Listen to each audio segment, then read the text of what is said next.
In November 2024, all eyes were on Baku, Azerbaijan, as COP29, the 29th United Nations Climate Change Conference, convened.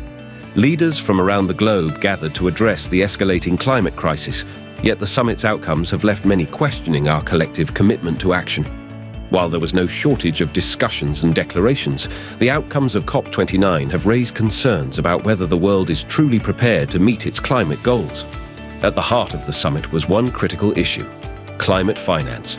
The independent high-level expert group on climate finance reported that developing nations need $1.3 trillion annually by 2035 to effectively address climate change.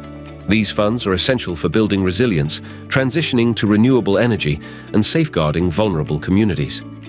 Despite this urgent need, the final agreement at COP29 settled on a commitment of just $250 billion per year by 2035, less than a fifth of the recommended amount.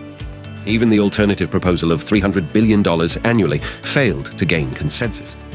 This lack of ambition poses a serious threat to the Paris Agreement's target of limiting global temperature rise to 2 degrees Celsius.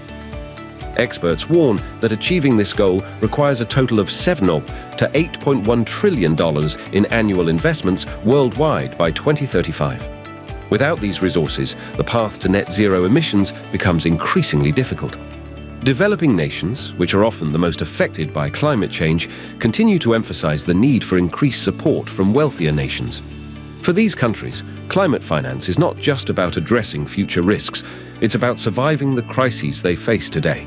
The impacts of climate change are already here. From devastating floods in South Asia to severe droughts in Africa, millions of lives are being disrupted. Rising sea levels threaten small island nations, while more intense heat waves and wildfires are becoming the norm in regions like Europe and North America. Yet, amidst these challenges, there is hope. COP29 showcased advancements in renewable energy technology, innovative policy ideas, and growing commitments from the private sector to drive sustainability. Countries are increasingly adopting solar, wind, and other renewable sources to reduce dependence on fossil fuels. Another critical topic at COP29 was the progress on the Loss and Damage Fund, designed to help vulnerable nations recover from the irreversible impacts of climate change.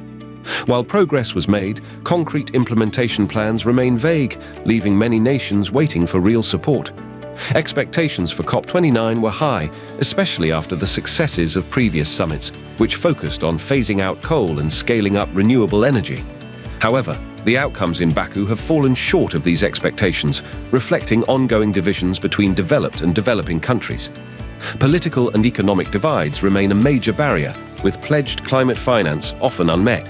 Yet, grassroots initiatives, youth activism, and community-driven projects are gaining momentum, proving that real change is possible when people unite for a common cause.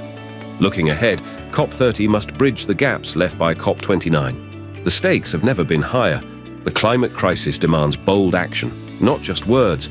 The world is watching, and the clock is ticking. The fight for a sustainable future depends on all of us. What actions will you take to drive change? How will you hold leaders accountable for a better tomorrow?